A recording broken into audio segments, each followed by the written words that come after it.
avoiding, oopsala, avoiding toxicity and toxic people. I'm going to show you how you need to do this. Recognizing toxic metaframing right from the start in order to avoid toxic metaframers. And I'm going to show you an example of toxic metaframers that are banding together in order to put someone else down, and how it's extremely important to recognize it right from the start, because if you recognize it right from the start, you will have a much more harmonious and healthy life. And most relationships out there even are toxic relationships. They're not really unconditional loving relationships in uh uh in this way. Somebody sent me a comment here, which is a different one. I'm going to read it, but then we'll come back to the toxic metaframing. First of all, I unfollowed Teal, so letting you know my stance. And secondly, it's both masculinity and femininity broken, not just girls. All human souls are broken. It has no meaning to say women race are broken because everything is fucked up. If we want to improve this situation, we gotta get out of the mindset who's the most broken. Most people don't realize they're not just this mind-body organism. All problems started from that Satan or whatever degenerated humans by inflicting our spiritual ability locked up in the fucking 9 to 5 matrix. That's what we need to start pointing out. My opinion. I agree. Okay. So see, if somebody was able to comment without toxic metaframing me, and that's how it should be. Every smart person would do it that way. By the way, I wanted to make today a video about religion and Bashar, which I'm gonna do. And uh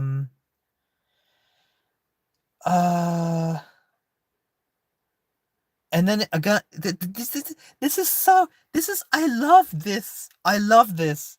This is going to be so much fun, telling people about toxic metaframing. So this Jordy says, what are you really bringing onto the table apart from throwing the toxic metaframe label onto everybody? That's funny, because exactly that question is a toxic metaframe. What a kiddo. Again, a toxic metaframe. Actually, you're the funny one here. Again, a toxic metaframe. Please upgrade your vocabulary. Again, a toxic metaframe. Because we're getting tired of the same two words he used over and over again. A toxic metaframe. Try finding some synonyms, maybe. Toxic metaframe. If you really want to sound convincing, lol. Toxic metaframe. I'm telling you, these in the comments is a bunch of narcissists. And you have to really learn what is a narcissist. We're going to do two things today. This is going to be a lot of fun. The first thing we're going to do is, what is a narcissist? Because a lot of people don't know what this is. We're going to talk about Bashar, and definitely another explanation of what toxic metaframing is, so people understand it. So my comments, not everyone, but it's getting definitely over 50%, are toxic metaframers. And the sooner you recognize them, the sooner you're going to have a harmonious life. I'm telling you, like, if you want to avoid toxic people, listen to my channel, subscribe to my channel. I'm telling you, I'm not joking. This is like, I've become such an expert in this, and people are super unconscious. By the way, the American society, American society, the consciousness level of the Americans, it's very, very low. So they're toxic without recognizing that they're toxic. I mean, it just happens all over the world, but America right now is very strong. And it's, toxic metaframing is devaluing the other person also. We're going to talk about this a lot, so you'll get to know this over time. So let me repeat this one more time so you understand here what toxic metaframing is.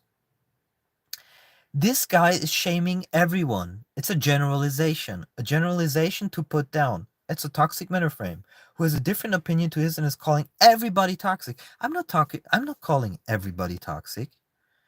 And saying that I call everybody toxic is a toxic metaframe. You say, just because you call me toxic doesn't make me toxic. You see, the actual behavior is what makes people toxic. And he's even accusing you, indicating that there must be something wrong with your intuition if you don't like him. No wonder you get bad vibes. That's blaming the victim for his reaction. This is fantastic. So she toxic metaframes me. I react whichever way I react, and then somebody else blames me for my reaction. It's the same thing. Like, it's a little bit like if you were in a school class, you're in a school, and the teacher turns around. It's like, Bobby, don't hit Tim. It's like, I didn't do that. I don't care. Stop doing it. So even if he didn't do it, it's the same thing. It's like basically blaming the wrong person. The person that needs to be blamed is always the right perpetrator. And this is something which in this society is really messed up. Is like, people like to put they like to make. Okay, I'm back. It was just cut off for a second. So they like to make the victims also the perpetrators. And when the victim was actually just reacting, and narcissists are specialists in that. They make the victim the perpetrator. It's like, and then they do that also with gaslighting. So they're like trying to pretend you you were the one who is the problematic person. It's like, and I'm an absolute expert on these things. I'm an absolute expert, and you will learn tremendous stuff about me, about narcissists, about toxic metaframing, and it will open your eyes. You will be like, oh shit, I'm actually in a toxic relationship, or one of my exes, or actually that was toxic, I didn't know. And so, or I have this friendship that's actually toxic, or I have this business partnership, whatever, or person in the workplace, they're toxic, and you didn't even recognize it. And I'm gonna tell you exactly how to recognize it's all fucking free. So yeah, so you will see that a lot. And by the way, narcissists, when they get confronted, you're going to see this in the comments as well. Narcissists, when they get confronted with their toxicity, with their toxic metaframing, most of them will become aggressive because they're trying to protect, and in this way, Teal Swan is right. They have fear. Because the opposite of love is fear. In that way, Teal Swan is right. Because the narcissists are trying to protect that wound, and they rather get aggressive than and go to war and get killed or kill someone, rather than facing their own trauma that has led them to narcissism. Very interesting stuff.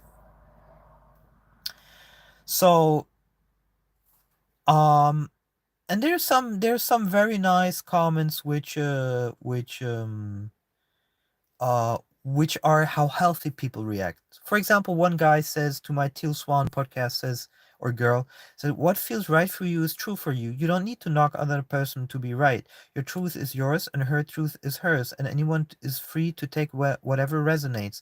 When we focus outside ourselves, we deny ourselves. Ego is very sneaky and fools even the awakening ones. Continue on your journey with love. That is actually, you could say that is an opinion, that is a critique. It doesn't really ooze a toxic metaframe. There could be one behind it, depends how the person says it, but it doesn't. It's an opinion, it's a critique, and it can be very well agreed on. So when somebody says you don't need to knock another person to be right, um, in that sense, it's right. It's if people feel that I knocked her down, then and somebody says you don't need to do that to be right, absolutely true. But but when somebody says here, for example, here says you sound rather women hating. That's a toxic metaframe. I don't hate women. There's absolutely I'm a tantra masseur for women. Why would I hate women? So absolutely no reason. There's many women that in their behavior I don't like, but it's not a generalization. There's women I love. So I don't I think most people nowadays in society are toxic, and that's just how it is. I recognize the patterns. I recognize the toxic behavior. Most people don't recognize it because they just don't have the consciousness or awareness level or whatever. Uh Oh, so Charlene is fantastic here. Charlene is fantastic. She's really traumatized. She says, You sound rather women hating. Yes, I'm glad you led me to the Teal Swan documentary. That shit is toxic. But you need to shut your mouth about women. I don't need to do anything. And by the way, I don't talk bad about women. That's your own projection. That's again the projection that I've been talking about. So I definitely don't talk bad about women. I'm just saying that masculine containment is a wrong theory. I said why, and it's definitely I think it's like I said. There's one huge problem with comments, and this is a major, major, major, major problem on social media. And that's why a lot of people say social media is toxic. Because when you read a comment, you read it in your own voice with your own filters. So that means when I read this comment, women don't want to play the protective men that are in love with them. So I read this comment and I read it in my voice, with my filter, with my energy. So I can be, for example, I can feel so good right now, which I'm doing. I feel very good. And I could say, women don't want to play the protective men that aren't in love with them. So I could say, or I could say, hey, women don't want to play the protect. It's a different energy. And the problem is that in the comments, you don't really know the energy of the other person. And so the other people that read the comments, cannot assess whether that person isn't fucking crazy. They could be completely crazy. So you read a comment and you like the comment, like one of the toxic metaframers, and you agree with her. But interesting is enough, maybe if you spent 1 minute, 2 minutes with the person in the same room that wrote that actual comment, you'd be like, fuck, that person is crazy and I like that comment. I can't believe it. Of course I'm gonna dislike it because that person is just fucking crazy. We assume by projecting that the person who writes the comment that we are liking is actually much like us, which is not true. You're maybe liking a comment from a serial murderer that is just putting that shit out there on the comments. You don't know. And by the way, statistically, I'm just going to put out so many nuggets. Statistically, every 100th person or more, maybe even every 50th, is either super crazy, psychopath, serial murderer that got already out of jail. If you put the statistics down, it's absolutely crazy how many crazies are out there. It's absolutely insane. And so when you meet people and you talk to them, you're like, hey, actually, I have a normal discussion with someone, here in the parking lot, like many Spanish people. You don't know what they're doing. They could be pedophiles, and we just assume that they're like us. And that's wrong. And that's what I try also to teach my ex-girlfriend who trusts in everyone. I'm like, don't do that. A lot of people are really crazy. I mean, if you met Epstein, let's say, before he was killed, if you met Epstein on the street and he would talk to you about, some investment shit, you'd be like, he's a normal guy. And then you see him hitting on teenagers, and you're like, oh my fucking God. So don't assume. You have to really, what you have to do, this is the thing. You have to understand on a very deep level certain dynamics in the human psyche that become evident through what is said or the way they act in such a detailed manner that right from the start you can assess the person or whether you want to spend time with them or not. And if you don't have this capability, you will end up in bad situations and over and over and over again. And you will say, why doesn't life give me a break? Why is every relationship that I have so shitty? Is because you didn't see the signals. You didn't see the red flags. Red flags, that's the word I was looking for, red flags. So by not wait, you can't just ignore red flags if you don't see them. You must see them first. And one of the most important red flags that you will ever learn in life, in your whole life, one of the most important red flags that you will ever learn is understanding toxic metaframing.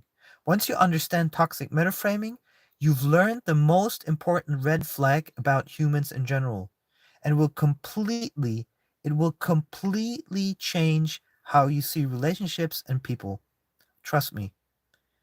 And I'm gonna talk about this a lot, and slowly people are starting to wake up to this, and I love it when somebody writes me and is like, "Oh my fucking god! Now I know, now I understand, now I see what's been happening in my life," because they start to see this stuff.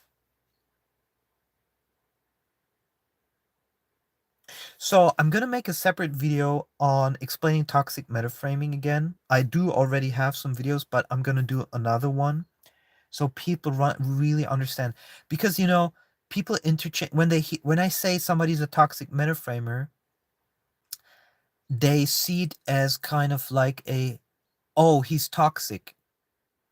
They use that interchangeably, like toxic metaframing and toxic. No, toxic metaframer is a word that I coined, which explains toxic metaframing behavior in interpersonal relationships, or in relationships basically between people. And toxicity can go way beyond just that. So the word toxic is much more than that. But toxic metaframing is a way to immediately recognize toxic people right from the start, right when you meet them. And it will totally blow your mind. Like, I'm going to make a video now. I'm going to do a series of videos. One of them will explain toxic metaframing right now, and I will upload it as a separate video, not as a live, I think, so people have that as a good reference on the main video channel.